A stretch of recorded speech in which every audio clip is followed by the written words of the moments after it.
la alcaldía. Entonces, pues es una buena oportunidad para que respondan algunas de las inquietudes sobre los problemas más graves que nos aquejan, ¿no?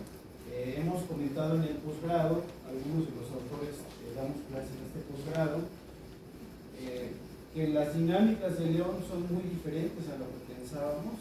Hace 40 años la ciudad tenía 816,000 personas y ahora somos 1.700.000. Entonces eso cambia completamente la mirada de la ciudad. Entonces, para no hacer más extenso el asunto, tengo el gusto de presentar al doctor Fabricio Loruso, que él también coordina una actividad permanente que tenemos en el departamento, que es el cuerpo académico en desigualdad social. Entonces, aquí están muchos y muchos autores que van a exponer sus temas y cuál fue la propuesta que le hicieron a las y los candidatos. Entonces, yo le daría unos 5 minutos, tratemos de ser muy breves también, porque la idea es que también fuera algo muy dinámico, que participen todos quienes quieran. Y bueno, Fabricio, que presentó la obra en general, pues también nos podría comentar eso, y bueno, él también tiene un proyecto muy importante para la universidad, que es el asunto de las desapariciones. Adelante, Fabricio. Muchas gracias, gracias por estar aquí y gracias a la maestría, ¿no?, Política y Gestión Pública también, porque nos da oportunidad de seguir pues, platicando de esta obra que ahorita voy a describir como coordinador de la misma. Y bueno, a partir de que fue un trabajo muy colectivo, en el sentido de que participan 23 autoras, autores de 17 artículos, que es un número efectivamente bastante alto, ¿no?, porque entonces hablamos de varios artículos en coautoría, son 23 personas, y pues salieron hasta 2 artículos más que en ediciones pasadas, que fueron 15 propuestas para León. Es un primer punto, es parte de la comunidad Ibero, en el sentido de que escriben ya sea estudiantes o egresados que están trabajando dentro de la universidad, por ejemplo a partir del Cuerpo Académico de Desigualdad Social, que también es el grupo académico interno de la Ibero que coordina este esfuerzo de las propuestas para León, del libro, desde hace más de 15 años, es decir, empezó en 2006, entonces la 7ª edición, y que cada 3 años se ha realizado, y cada vez más, ¿no?, ya como libro en forma, y luego después ya creo que de 2009 como evento con respuesta, retroalimentación de las y los candidatos, ¿no? Entonces se ha ido conformando poco a poco en los años, más allá del puro libro, de las propuestas, también como un evento en que la universidad puede plantear algo concreto a los candidatos, escuchar también sus puntos de vista sobre los ejes y los temas que mueven este libro, ¿no? Entonces, primero también decir, por primera vez esta edición se estructura también en ejes que hacen eco de los clamores de la realidad que han trabajado los jesuitas en México, ¿no? A partir de repuntes de violencia, de momentos difíciles, ¿no? Para el país en general, pero también para la propia comunidad, con el asesinato de 2 compañeros jesuitas en Chelocahui, Chihuahua, y que entonces han detonado una serie de diálogos, propuestas, construcciones de paz. Y acá, según lo que estaban enviando las autoras y autores del texto, después, ya recibiendo los artículos, hemos decidido dividirlos exactamente en 5 ejes que correspondían bastante con los clamores de la realidad. Está desigualdades y pobreza, que tiene 4 artículos, violencia y desaparición, que tiene 3 artículos, medio ambiente y derecho a la ciudad, que tiene otros 4 artículos, juventudes, centrado todo claro en el municipio de León, juventudes, que tiene 3 artículos, y el eje de salud, que tiene otros 3 artículos, teniendo en cuenta que casi todos los temas, si bien están escritos, ¿no?, por profesionales de alguna área de la universidad, ¿no?, psicología, ingeniería, sustentabilidad, ciencias sociales y otras, psicología, en realidad tienen un enfoque que va más allá de su propia área, es bastante interdisciplinar, salud, juventud o desigualdades y pobreza y violencias tienen una profunda relación, ¿no? Que también impacta en la salud mental de las personas y entonces en otra serie de problemas, o sea, ninguna problemática de estas, como los clamores de que hablábamos de la Compañía de Jesús en México, están desligados, ¿no? Una de la otra, sino que es sistémico. Entonces va un poco más allá de la propuesta singular, individual de cada tema para tratar de enlazarlas, ¿no? Y el evento también sirve, me imagino, también para esto, en el sentido de poder dialogar. Desde el diálogo pues salen perspectivas, ideas que se juntan entre sí sobre estos 5 ejes y todas las 17 propuestas. Cada texto se estructura en una introducción, un diagnóstico y una serie de propuestas consecuentes con ese diagnóstico centrado en León. Hay que decir que varias de ellas ya cada vez más, es algo interesante que sale de los mismos textos, o sea, no estaba previsto, pero ya precisan de coordinación, o sea, varias propuestas necesitan que el municipio se coordine con el Estado y la Federación, por ejemplo, ¿no? Lo que se llama la coordinación intergubernamental. O sea, siempre hay una que otra que no depende tan solo del municipio y hemos aceptado y hemos visto que así es, que así fuera, porque finalmente también el municipio no vive aislado de los otros municipios, sobre todo en fenómenos de violencias y hasta de salud, de movilidad humana, no solo de migración, sino también de movilidad en la ciudad, de derecho a la ciudad, porque hablamos ya de zonas metropolitanas, de corredores, de microáreas, incluso de áreas fronterizas que son de otros estados, ¿no? Por lo menos Jalisco, Michoacán, ¿no? Sobre todo San Luis Potosí del otro lado del estado. Y entonces, bueno, otra cosa que surge de la obra es que las personas tuvieron que plantear propuestas que también van un poco más allá del ámbito municipal, pero se refieren a la capacidad de coordinación del municipio, de poder salir y pues poder, no digo solo platicar, sino coordinarse políticamente con los demás, aunque tengan partidos de filiación diferente, ¿no? Entonces eso es algo interesante que, pues en esta época de campaña es muy interesante y fuerte como tema, ¿no? Eso de la coordinación, a pesar de pase lo que pase el 2 de junio, sino que pues, la vida institucional va a continuar.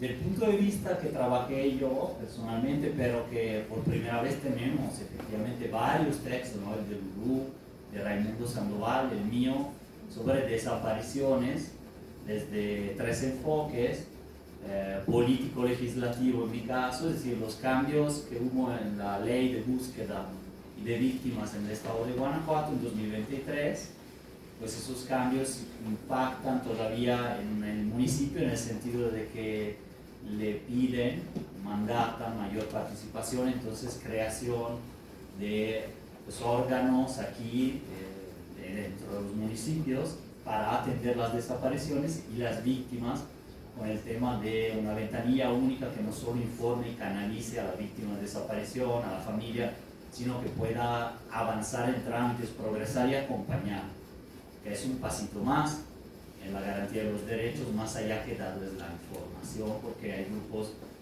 muchas veces muy vulnerables que con la información solo con eso no pueden pues, avanzar en la reivindicación, en la búsqueda, etc. Incluso mayor coordinación con los colectivos para que, eso es parte de mi propuesta también, participen más en la célula municipal de búsqueda, que si esa es oficial, es formada por integrantes de diferentes instituciones municipales y policías, pero que ha visto menguarse un poco y hacer con altibajos, ¿no? Ha habido esa colaboración con los colectivos, entonces que sea más institucional, que se pueda participar en mesas de rendición de cuenta o ¿no? Sí, hablar de los resultados a nivel municipal semestralmente, por reuniones, mesas de trabajo. Otros enfoques, por ejemplo, de Raimundo, que no está aquí, pero está aquí Lulú, por la parte psicosocial y de atención a niños, niñas y adolescentes, pero la parte de Raimundo Sandoval, con quien colaboramos también en la Plataforma por la Paz y la Justicia en Guanajuato, sobre desapariciones, colectivos y búsquedas, tiene que ver con la prevención, un tema casi siempre ausente en temas de desaparición, o sea, se subsume la prevención de desapariciones o la sensibilización de ese tema a la prevención general, de la inseguridad o de la violencia, de los delitos, más bien, ni siquiera de la violencia como tal, en sentido amplio. Entonces, ahí recae un poquito la prevención de la desaparición como si fuera un delito más. En cambio, es una multiplicidad de delitos y es un fenómeno más complejo que se amerita un tema de prevención y justo de charlas, sensibilización, pero también hacer público los casos de otra manera, como no se ha venido haciendo ahora. Entonces, pues ahí están algunas propuestas. Entonces, no sé, con eso sería mi introducción y las propuestas, dejando el diálogo a las demás. Sí, yo sugeriría que las y los autores tomáramos 5 minutos. Entonces vamos a iniciar con Diana Laura Ramírez Pacheco, que es orgullosa egresada del RI de Ibero León y maestra en Cooperación Internacional para el Desarrollo por el Instituto Mora, que ha incursionado en trabajos en mujeres, y creo que tiene un tema muy relevante y que es muy vigente, que es el de sistema de cuidados. Entonces, adelante, Diana.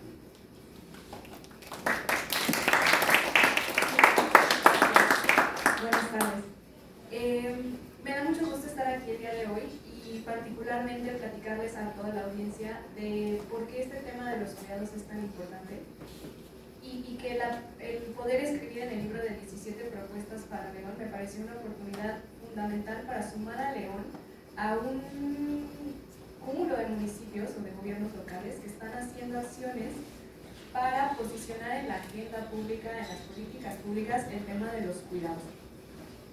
En mi capítulo que podrán encontrar en la sección precisamente de desigualdad social, ahorita les platicaré por qué, planteo una serie de propuestas muy puntuales, muy incipientes también, ¿no? Porque la idea es empezar a construir a partir de ideas y de buenas prácticas que han ocurrido en la arena tanto nacional como internacional, pero evidentemente adaptarlas a la localidad, a León.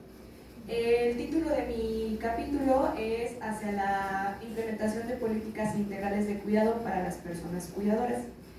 Y quisiera empezar platicándoles, pues, quiénes son las personas cuidadoras, ¿no? Porque puede sonar quizá un concepto un poco abstracto, ambiguo. Y las personas cuidadoras son todas aquellas que realizan acciones que permiten el sostenimiento de la vida de alguien más, ¿no? Podemos encontrar personas cuidadoras, por ejemplo, al momento de cuidar a un niño o a una niña chiquita, ¿no? Cambiar un pañal, asearle y demás. Personas cuidadoras que están 24/7 con personas con discapacidades severas o con personas adultas mayores que ya están en un grado de dependencia muy alto y pues tienen que tener a alguien ahí a su lado todo el tiempo. Si se dan cuenta, seguramente con estas actividades que les acabo de ejemplificar, quizá en sus mentes se vino a su mente la imagen de una mujer, porque es precisamente ese el tema, ¿no? Los trabajos de cuidados en León, en Guanajuato, en México y en todo el mundo están altamente feminizados y familiarizados. Esto significa, el hecho de que estén feminizados, es que la mayor parte de la carga del trabajo de cuidados lo asumen las mujeres. Lo asumen las madres, lo asumen las abuelas, lo asumen las hermanas mayores, las tías. Y es una carga que si bien el trabajo de cuidados puede ser algo gratificante, ¿no? Una manera de demostrar afecto a nuestros seres queridos y queridas, finalmente no deja de ser un trabajo, ¿no? Y finalmente no deja de ser algo que puede llegar a cansar, a agotar, a frustrar, porque es un trabajo que la sociedad no ve, es un trabajo bastante invisibilizado. Algunas autoras dicen, por ejemplo, que es un subsidio a todo lo que ocurre en el mercado laboral, porque si no tuviéramos a una mujer que nos, no sé, por ejemplo, pensemos en cuando éramos niños y niñas, si no hubiéramos tenido a nuestra mamá, a nuestra abuela o alguna mujer que nos peinara, nos planchara el uniforme de la primaria, nos diera de desayunar y nos llevara, quizá no estaríamos aquí en este momento, ¿no? Alcanzando ciertos logros académicos, ciertos trabajos, ciertos puestos y demás. Entonces, por eso se dice que el trabajo de cuidados está altamente feminizado y bastante invisibilizado. También se dice que el trabajo de cuidados está familiarizado, lo que quiere decir que estas mujeres al interior de sus familias no están encontrando en las instituciones de la sociedad, ¿no? Llámese mercado, llámese Estado, incluso en la misma comunidad, no están encontrando un respaldo, alguien que les pueda brindar un apoyo, brindar un respiro para todas estas actividades que realizan, ¿no? Y el hecho de no estar encontrando este respaldo hace que muchas de ellas se encuentren completamente agotadas, que estén descuidando ciertos temas de salud, salud mental incluso, estén también realizando este trabajo de cuidados a costa de su crecimiento profesional, de poder estudiar, por ejemplo, ¿no? ¿Cuántas niñas, cuántas adolescentes dejan de ir a la escuela? Porque tienen un montón de hermanitos y hermanitas chiquitos que pues no queda más que salirse de la escuela y apoyar a su mamá en su cuidado, ¿no? Entonces, ese es el tema central que yo planteo como problema, ¿no? Que en León este trabajo de cuidados no está siendo, el resto de los actores de nuestra sociedad no está siendo corresponsable con el trabajo de cuidados. Y uno de estos actores que debería ser corresponsable en ese cuidado es el Estado, ¿no? El gobierno, en sus tres ámbitos. Pero bueno, puntualmente el libro son sobre propuestas para León, entonces el municipio también tiene mucho campo de acción, y más que nada porque se trata de este nivel de gobierno que está muchísimo más cercano a la ciudadanía, entonces tiene un potencial enorme para hacer cambios muy puntuales y que se puedan ver prácticamente en lo inmediato, ¿no? Entonces, en mi propuesta yo divido la serie de ideas que presento en 5 ejes, basados en teoría y en gente que ya ha trabajado estos temas y que incluso ha, como les decía, pues puesto en marcha buenas prácticas y demás. El primero es el eje de servicios, ¿no? Los servicios de cuidado son todos aquellos espacios que permiten a las personas cuidadoras o a las mujeres cuidadoras liberar un poco de su tiempo, ¿no? Pensemos en guarderías, pensemos en casas para el adulto mayor y todos este tipo de servicios que pueden facilitar el cuidado. En mis propuestas, ahí lo podrán ver a mayor detalle, pero bueno, planteo que se abran más espacios, que se mejore la calidad de los espacios que ya existen, entre algunas otras cuestiones. El segundo eje es el tema de regulación. Quizá el municipio aquí no pueda hacer mucho en tema de regulación porque pues son competencias de otros niveles, pero sí me parece muy importante que el municipio, por ejemplo, pudiera pensar en alguna estrategia para impulsar la formalización del trabajo del hogar que realizan las trabajadoras del hogar como tal, ¿no? Aquellas a las que les pagamos porque limpian nuestras casas, porque de repente cuiden a los niños y niñas y demás. Entonces, asegurar que estas personas estén trabajando en condiciones dignas, aseguradas ante el IMSS, pues me parece algo que el municipio podría impulsar desde ciertas perspectivas. El tercer eje es el de formación, y aquí me parece muy importante echarle como toda la carne al asador a la formación en cuidados, pero de los varones, ¿no? Porque suele ser un trabajo que asociamos con las mujeres porque pensamos que naturalmente es lo que deberían saber hacer, ¿no? Y no, yo realmente creo que el cuidado es algo que se aprende. Creo que cualquier persona puede aprender a cuidar, y en este sentido la formación y enseñar a los hombres cómo cuidar creo que puede ser una estrategia bastante interesante e importante para despenalizar el cuidado. El penúltimo eje es el de sistemas de información. Creo que es importante acercarnos a las personas cuidadoras y conocer cuáles son sus necesidades, cuáles son sus intereses, y al mismo tiempo con esta información poder generar sistemas de información más robustos que permitan la toma de decisiones. Finalmente, el último eje en el que divido mis propuestas es el de campaña para el cambio cultural, porque en toda la sociedad persiste esta idea de que son las mujeres las que tienen que cuidar, y de nada valdría la pena realizar todas estas acciones para desfeminizar, para remunerarlo, para valorarlo, si desde nuestro entendimiento de lo que son los cuidados no nos hacemos conscientes de que esta es una tarea que nos toca a todas y a todos, ¿no? Entonces, por ahí propongo algunas campañas de concientización para masculinidades responsables y demás. Les invitaría a revisar con mayor detalle las propuestas que planteo aquí en el texto, y pues nada, simplemente agradecer la oportunidad de poder expresar todo esto y muchísimas gracias. La idea de ello es que ya si los candidatos lean estas propuestas, porque realmente pueden tomar muchas ideas de ahí. Me voy a dar el gusto de presentar a la maestra Laura Villanueva Franco. Si gusta pasar acá, yo muevo la presentación. Adelante. 5 minutos.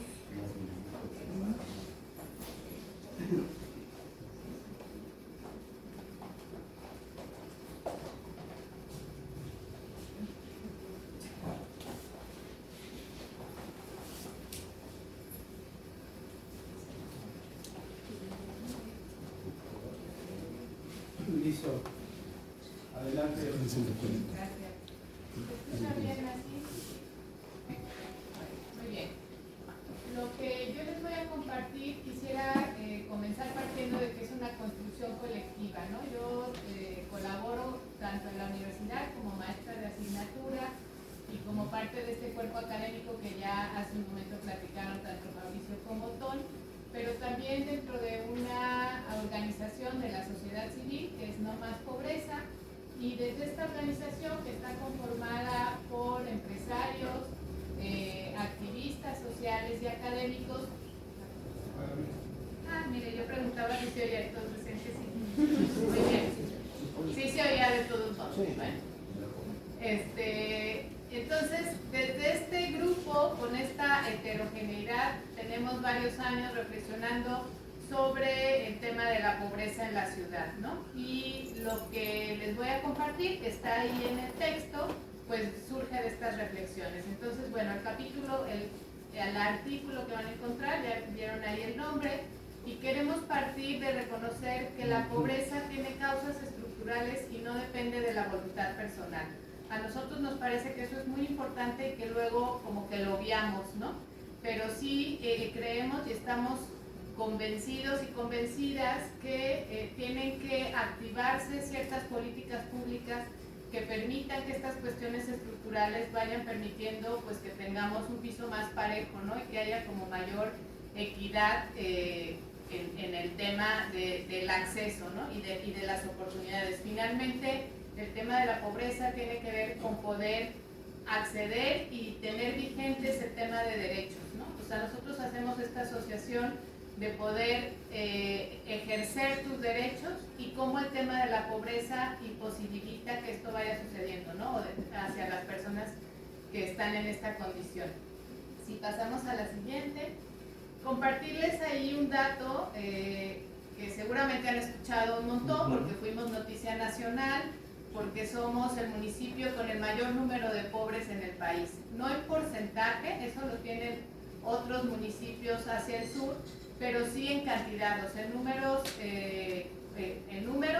nosotros somos quienes tenemos mayor número de personas viviendo en situación de pobreza, y eso debería de ser ya un escándalo, y nosotros creemos y nosotras que debería de estar pues en el foco rojo y en la atención no solo de las y los candidatos en este proceso electoral, sino de la sociedad en su conjunto, ¿no? Porque además es un tema que, si ustedes se fijan, o sea, de 2010 al 2020 nos hemos ido tristemente ganando ese lugar. O sea, el tema de la pobreza en la ciudad no ha disminuido, sino por el contrario, ha aumentado.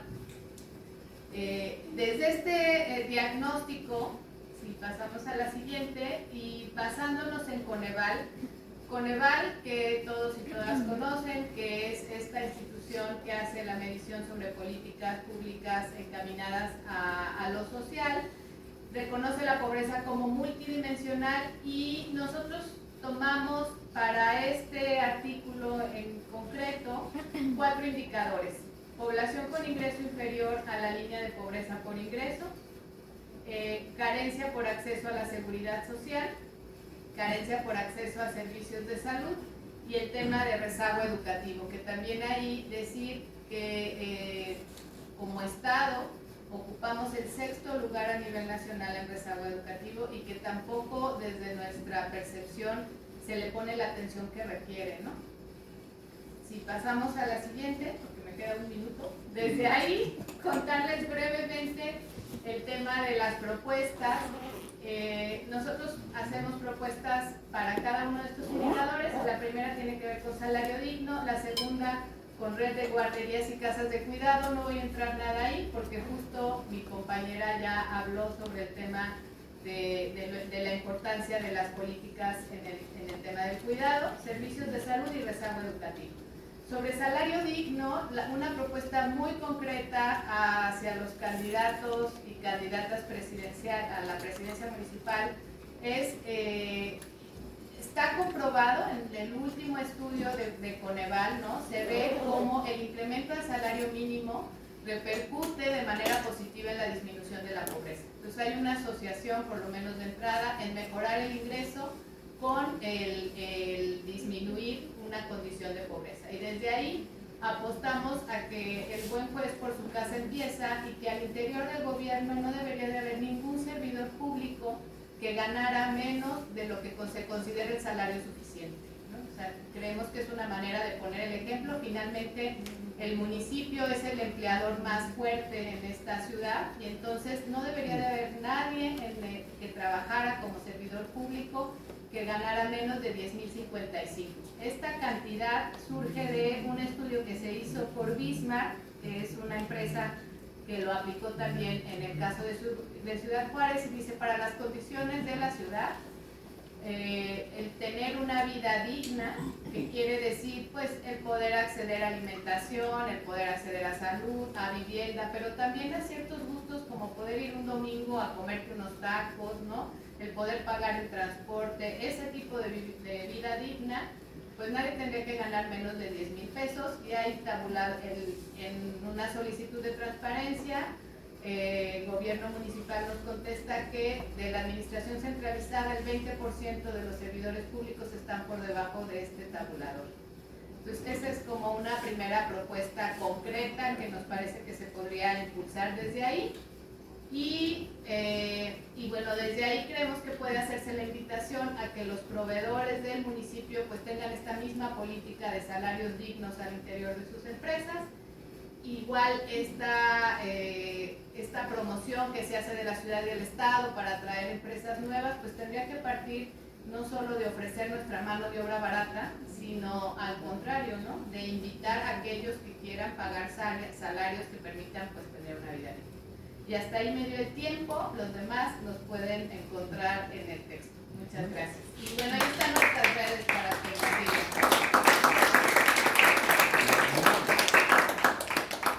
Muchas gracias y felicidades. Decía Viri Ríos hace poco que de repente abrimos los ojos y León tiene más pobres que Catepec.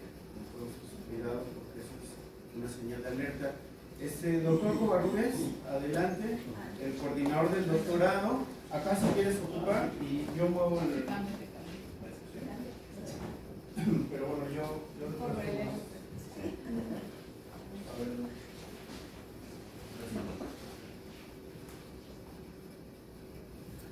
¿dónde está tu presentación? En la USB. Instituciones culturales, ¿no? Sí. Ya. Bueno, pues gracias, buenas tardes a todas y a todos. Es un gusto poder compartir algunos minutos sobre esta propuesta que en realidad es una continuidad del número anterior de 15 propuestas, donde llamábamos la atención del papel que tienen la cultura y las artes como herramienta de prevención social de riesgos. Y hacíamos algún ejercicio ahí de gasto, ¿no? Y de lo irracional que de repente resulta escuchar que se gastaba 2.000 millones de pesos, ¿no? Anuales en seguridad, y para cultura se destinaban 53 millones, lo que costaba básicamente un C4, ¿no? Y que pues ante la falta de resultados de pues ya 2 décadas, ¿no? Tal cual, no se han trazado, no se han intentado alternativas para que la prevención a través de las artes y la cultura pueda tener un seguimiento y pueda ofrecer una oportunidad de paz y reconciliación a la sociedad, particularmente en Guanajuato.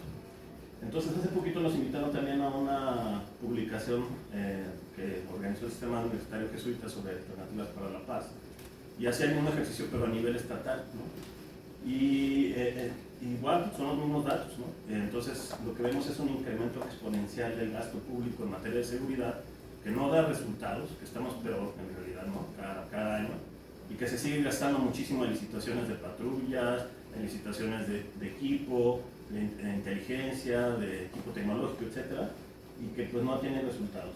Entonces, a partir de eso, pues proponemos las artes y la cultura como esta herramienta, porque está probado en otros contextos, incluso aquí en México con el famoso PRONAPRED, ¿no?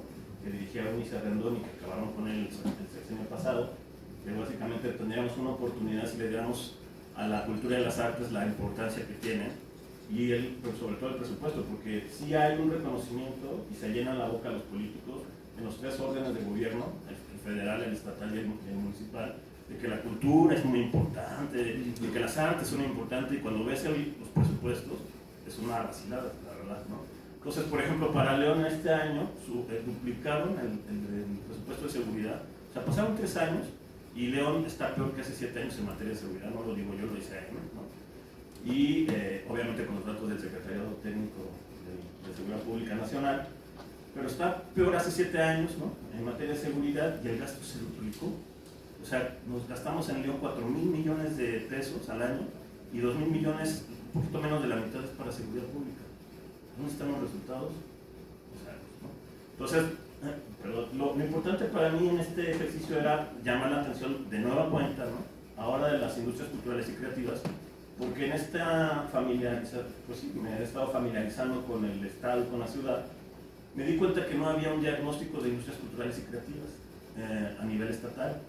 Entonces, de la mano del Instituto Estatal de la Cultura y de la Ibero estamos haciendo un diagnóstico sobre industrias culturales y creativas para ver cómo está parado el Estado, porque creo que hay un infrarregistro del INEGI que vamos a ver ahorita, ¿no?, enseguida. Pero así muy rápidamente, yo sí prometo, si quieres anterior, por favor, ¿no?, prometo nada más de 5 minutos rápido, ¿no?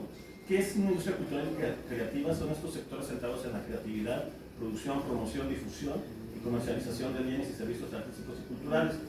Tuve la oportunidad también de escribir, dentro del contexto de la pandemia, algunas recomendaciones de política pública para la UNESCO, y salió un número que se llama Resiliac 100, ¿no?, que son 100 recomendaciones sobre política pública en materia de cultura, y se publicó en UNESCO en París, y en México aparecemos como 2 o 3 colegas que damos una recomendación así puntual, ¿no?, y que parece que tiene eco internacionalmente, pero cuando uno lo ve, insisto, a nivel nacional, después que tuvimos esta conferencia de políticas culturales hace poquito, no pasa nada, o sea, es simplemente lo mismo de siempre. Bueno, el impacto del COVID, eso lo registra muy bien la cátedra Inés Amor de la UNAM, cómo se precarizó después del COVID el tema de los salarios, de la protección social de los artistas, de los emprendedores, y que cómo se ha venido abajo toda esta, y de alguna manera también ha detonado toda una serie de exigencias, ¿no?, como agrupaciones como No Vivo del Aplauso, etcétera, etcétera, en Ciudad de México, que empiezan a manifestarse en contra de las políticas culturales, ¿no? Y bueno, un poquito ahí los datos internacionales, ¿no?, que es uno de los sectores más dinámicos a nivel internacional, genera casi 30 millones de empleos al año en el mundo. Es más importante que la industria automotriz y la industria cultural, para que nos demos una cuenta, ¿no? O sea, dimensionemos eso. Y en México, pues, contribuye con el 3% del Producto Interno Bruto. Algunos, como Ernesto Piedras, hace algunos 5 años, 10, decía que contribuía con 7.5, porque Ernesto Piedras toma el tema de la propiedad intelectual. Entonces, todo lo que implica software, inteligencia artificial, entra dentro de este rubro, y sería básicamente el 4.º ingreso después de remesas, petróleo y maquila, ¿no? Tendría el tema de las artes y la cultura, pero pues no se le da la suficiente importancia. La siguiente, por favor. Ya me voy rápido. Hay algunas estadísticas. Como ven, por ejemplo, el tema del registro en León es bueno y en el Estado es muy poquito, ¿no? Por ejemplo, para el 2019 se registraron 491 empresas, se me hace nada. Población de León, 1.700.000, como ya había dicho Otón, y se registraban 992 artistas. Yo no creo que esto sea ni cercano a la realidad, ¿no? O sea, hay una efervescencia cultural en León y en el Estado muy importante. Y bueno, esas son básicamente las actividades que tienen más actividad, ¿no? Escuelas de arte, artistas, gestores culturales, también de entretenimiento, etc. También otro dato así relevante, ¿no? Curiosamente, en tiempos electorales, la Feria de León recibió 2 millones de pesos para contratación de artistas. Entonces, eso fue como una partida de la caja chica, que no sabemos muy bien de dónde vino y de dónde paró, pero hubo conciertos donde vino Kings of Leon, yo fui, ¿no? Entonces, disfruté el erario público, ¿no? Pero en fin, la siguiente, por favor. Maluma, ¿no? La siguiente, por favor. Bueno, ¿cuáles son propuestas? ¿Cuáles son las propuestas en concreto que hacemos? La colaboración del Instituto Estatal de la Cultura tiene muy poquito dinero y desde el 2019 a la fecha tiene el mismo presupuesto, ¿no? Entonces, no tiene ningún programa de prevención a través de las artes y la cultura, todos son programas de actividades, básicamente sacarse la foto, ¿no? Feria, etcétera, etcétera, ¿no? Visibilización del directorio, no hay un directorio estatal de industrias culturales y creativas en el Estado, eso es escandaloso, ¿no? Mesa de trabajo transversal, obviamente lo que ya han estado diciendo mis compañeros, ¿no? Esto no es solamente una competencia del municipio, tienen que trabajar de la mano del Estado, porque aparte hay una ley general de cultura del Estado y tendría que trabajar con la ley general de cultura del país y obviamente vincularse en lo internacional, como los gobiernos locales unidos por la cultura, la propia UNESCO, las ciudades creativas, como San Luis Potosí trabajó la Carta por Derechos a la Ciudad, etcétera, etcétera. Y bueno, creo que es así como a muy grandes rasgos, ya me tomé 2 minutos. Pero bueno, muchas gracias.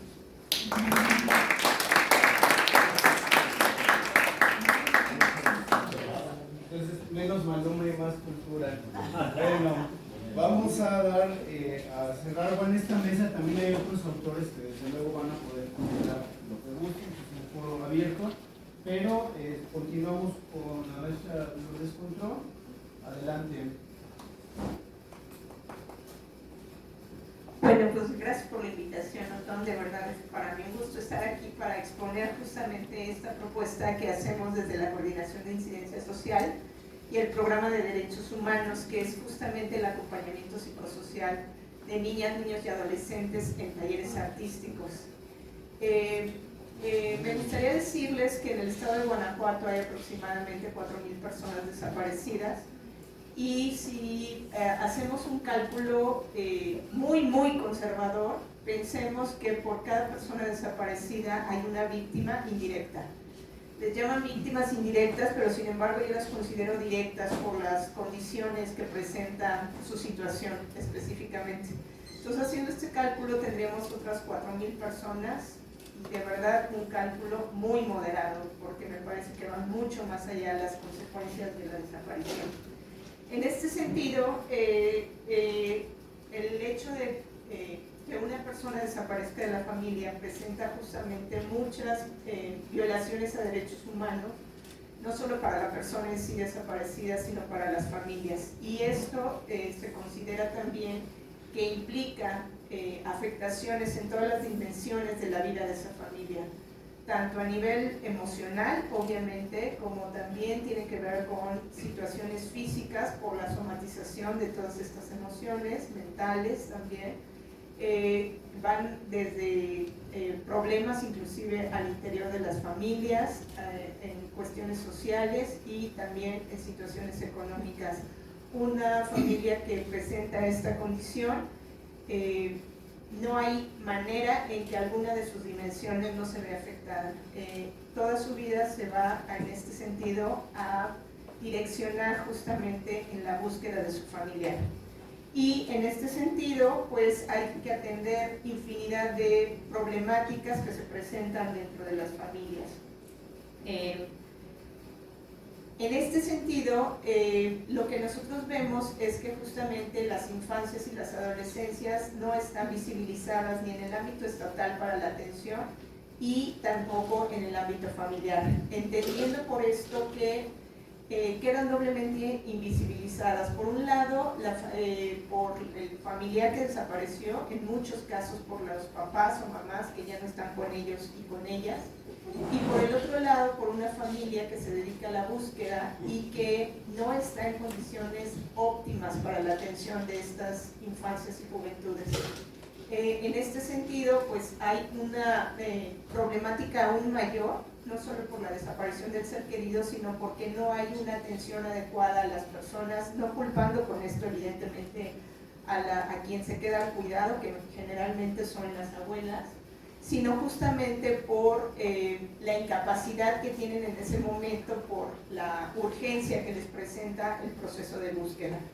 Y si sumamos a estas las múltiples violencias en las que se ven inmersos, justamente porque no necesitan atender muchos flancos, por ejemplo, el hecho de también atender lo económico. Si consideramos que la mayor parte de las familias que viven esta situación están vulneradas económicamente, el hecho de recibir ahora a los niños, niñas y adolescentes que llegan precisamente por la desaparición de su familiar, en este caso sus papás o mamás, vemos que vulnerabiliza todavía más la condición de esas familias. Entonces deciden irse a búsqueda, pero en una condición económicamente muy precaria. Y esto se agudiza justamente porque o se dedican a la búsqueda o a seguir consiguiendo los recursos para la manutención. Entonces esto los pone en un problema grave. En este sentido, es imperativo atender a estas infancias y juventudes de alguna manera a través de programas de acompañamiento psicosocial. En este momento no hay un programa como tal a nivel municipal. A quien le toca este acompañamiento sería la Comisión de Víctimas. La Comisión de Víctimas no tiene los recursos suficientes, ni económicos ni materiales, para la atención, y es imperativo que desde el municipio se pueda dar atención a las víctimas, en el caso de León específicamente. Entonces, lo que nosotros estamos proponiendo justamente es que desde la organización de talleres artísticos se puede trabajar muy bien el acompañamiento psicosocial, específicamente con personas justamente entrenadas en habilidades psicosociales que puedan dar este acompañamiento. Proponemos también que pueda ser desde el DIF municipal y también desde el Instituto Cultural de León, con un programa específicamente que tienen consejos culturales comunitarios, y también desde las organizaciones de la sociedad civil que de alguna manera hemos venido acompañando este tipo de talleres. Por ejemplo, el caso de Aluna, el caso de la Redim, por ejemplo, pudieran ser buenas organizaciones que puedan sumarse a este acompañamiento. Este tipo de talleres lo que proporcionan también es que para los niños, niñas y adolescentes que participan les dan un grupo de identidad común. Las infancias y juventudes que padecen esta situación generalmente son segregados de su núcleo social, y esto les aísla cada vez más. En este sentido, encontrar un grupo de pares los vuelve a poner en contacto con una identidad y poder exteriorizar la problemática con mayor soltura y en estos grupos que saben que tienen la misma situación. Desde la universidad, por ejemplo, hemos venido dando acompañamiento, hemos tenido varios talleres que realmente han sido muy provechosos para los niños y niñas, y les cuento de un caso de éxito. Por ejemplo, tuvimos un taller de cuento y cartonería, de teatro, y en este escribieron los niños un cuento. Se vio que algunos tenían facilidad y desde ahí se les incitó a escribir un cuento más estructurado, digamos así. Entraron a un concurso de la Fundación Gabo y uno de ellos ganó el premio. Entonces, afortunadamente fue a Colombia a recibir su premio y próximamente tendremos aquí el cuento. Entonces, son maneras en que los niños tienen otra perspectiva de vida, los saca de esa situación en los que están y que no les permite a veces ver otra circunstancia, otra perspectiva de vida, ni mucho menos. Entonces, esta posibilidad de generar este tipo de espacios de encuentro, de apoyo, de autocuidado inclusive, pueden ser muy valiosos para sacar a estas generaciones, que yo les llamo generaciones rotas, de la situación en la que están. Entonces, esta es una propuesta que desde nosotros estamos haciendo al municipio, porque sí vemos que hay una necesidad imperante de atender a estas infancias y juventudes, debido a que hasta el momento no hay programa que les pueda dar atención. Entonces, bueno, esto es lo que yo les quería proponer. No sé si... Okay. Pues muchísimas gracias. Muchas gracias. Fundamental el acompañamiento emocional a las personas y familiares que sufren este problema de la desaparición. Tenemos aquí algunos autores. No sé si Saúl quisiera rápido hacer un telegrama de su capítulo o... miren, yo, si me permiten, les tomo 20 segundos para explicarles un poco de qué se trata mi capítulo. En realidad creo que es una idea muy sencilla que las internacionalistas que están aquí lo van a entender muy bien. Yo lo que veo en todo el país es una gran improvisación. O sea, muchas veces las y los candidatos como que se dedican a poner ocurrencias que no tienen un sentido con la realidad. Sin embargo, muy pocos conocen y menos interiorizan el tema de la Agenda 2030 y todos los objetivos del desarrollo sostenible que están ahí plasmados. O sea, creo que en un mundo deseable, todas y todos los candidatos a elección popular deberían ver exactamente esta información y ver cuáles son las metas que generalmente tienen que ver con mejorar servicios públicos. Entonces, tan fácil como darle un Google a la Agenda 2030, yo me enfoqué en ciudades y comunidades sostenibles, y aquí tienen, por ejemplo, 10 objetivos, que es como la agenda para ciudades sostenibles, como mejorar la vivienda y servicios básicos, sistema de transporte seguro, urbanización inclusiva. En realidad, como ir tomando medidas de política pública para evitar los problemas que ahora vemos, que en realidad son la acumulación de problemas abandonados de hace 40 años o más, ¿no? Entonces, ahí yo lo dejaría. Si no hubiera alguna otra participación, pues sí es muy interesante, opiniones, comentarios, cómo vieron el ejercicio que se hizo de Leiguero. Queda el foro abierto a lo que ustedes consideren. Preguntas, comentarios. Sí, a ver. Yo sí tengo una pregunta para Diana. Y me gustaría saber si tú conoces el modelo de las utopías de Iztapalapa y qué tanto sería aplicable aquí. ¿Tú cómo consideras ese modelo? ¿Cómo lo ves? Y si es factible, por ejemplo, traerlo acá.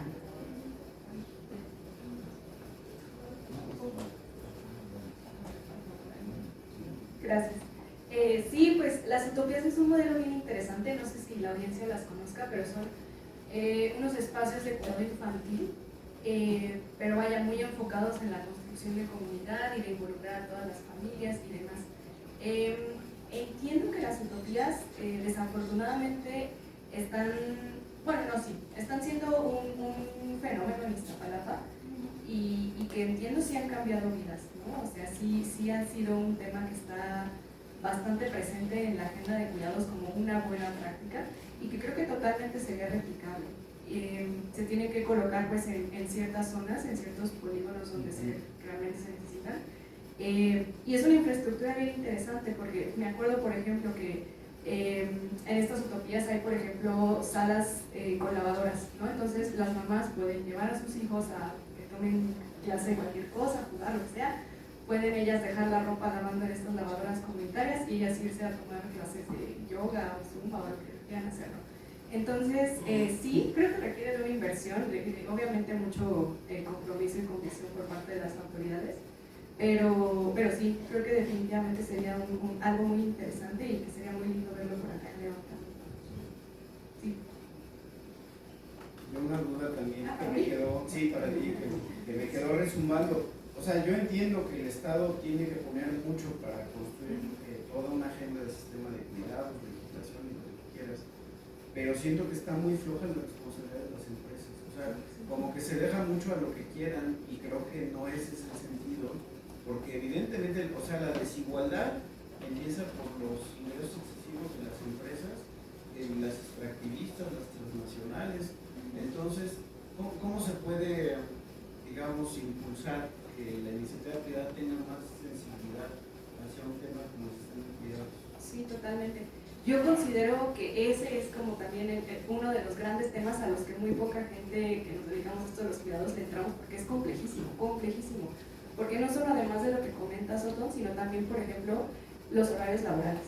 O sea, una jornada tan extensa como las actuales, pues hace imposible que, no sé, pensando en los papás varones pues que salen a trabajar y regresar también a casa a llevar este trabajo de cuidados no remunerados en el hogar, pues se entiende, ¿no? Es pesado, es complejo, ¿no? Y no se diga las mujeres que también van y trabajan y tienen su segunda jornada laboral en casa, ¿no? Entonces, es un tema bastante complejo, pero hay algunas cuestiones que están ocurriendo interesantes. Hoy, por ejemplo, en uno de mis proyectos laborales tuvimos una entrevista con Fundación FEMSA, y Fundación FEMSA le está entrando mucho a este tema de la corresponsabilidad al interior de sus múltiples empresas que tiene el conglomerado, ¿no? Entonces por ahí estamos viendo que están metiendo ciertos temas como de paternidades responsables y demás, que bueno, es un primer paso, muy incipiente, pero bueno, por ahí va un poquito el impulso a esto desde el sector privado.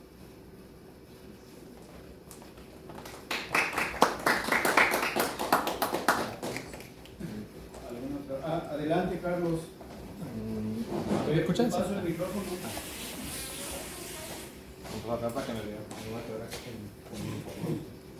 A ver, claro, adelante, Carlos. Carlos es ya titulado de Política y Gestión Pública, especialista en distintos temas. Ingudis, ¿no? Es un, ¿sabes? Sí, yo colaboro en el gobierno del Estado para personas con discapacidad y justamente mis observaciones están en ese sentido, en que esta perspectiva de discapacidad, por esta interseccionalidad del género como aspecto de cuidado, que habitualmente, salvo la población indígena, y que además esa intersección es la peor de las situaciones, dejarle evidente. Me voy a tomar algunos datos sobre la desigualdad en la brecha del 17.9 que marcaba como brecha en la población. La brecha educativa a la población con discapacidad es 50.2. Entonces es desastrosamente mucho. Entonces en el empleo, ¿no? Me parece muy acertado el primer empleador sea el primer responsable, que tenga aspectos de cuidado. Nosotros en un estudio que estamos trabajando con el Instituto de la Mujer, nos estamos encontrando que una quinta parte al menos de los trabajadores del gobierno del Estado participan fuera de casa en actividades de comunidad. Entonces eso empieza a plantearnos cómo lo podemos compartir. Pero también en la inclusión, si bien entre la Federación Estado y Municipio, la integración laboral, los que más integran es el municipio, es un incipiente punto 10% de personas incluidas en la cantidad laboral, es un punto 35 en el gobierno estatal, que es vergonzoso. Establecer, invitar a que tengan estos compromisos más puntuales. Por ejemplo, en cuanto al impacto, justamente los rangos que planteabas del 3 y el 7% que pudieran aportar al PIB, cuando el Banco Interamericano de Desarrollo hace el análisis sobre la inclusión, sobre el estado de las personas con discapacidad en América Latina, casi recién publicado en el 2021, justamente estima el costo de la no inclusión entre el 3 y el 7% del PIB al costo de las economías, costo de la exclusión. Entonces, y de la urgente necesidad de poner acciones puntuales. Entonces, la invitación es que es un tema que realmente cabe en todos los temas y que es una dimensión que habitualmente es la que mayor sobre representación tendrá en los efectos más negativos, y pues invitarles a siempre tenerla planteada en los Si me permites, Carlos, déjenme presumirles, porque Carlos se tituló con un ensayo súper interesante que es un mapeo de toda la República, de cómo están todos los estados en el avance legislativo en materia de discapacidad. Entonces era un instrumento formidable porque casi tú podías ver con el mapita qué estados iban mal. Y eso, por ejemplo, también es una herramienta muy buena para los diputados de tales estados, porque sí es una forma de decirles, oigan, ustedes no han avanzado en el tema de legislación para discapacidad, y a veces la política pública no puede arrancar si no está soportada por una buena legislación. Entonces ese tipo de investigaciones pues, pueden abrirle los ojos a los tomadores, a las y los tomadores de decisiones. Bueno, ¿alguna otra pregunta?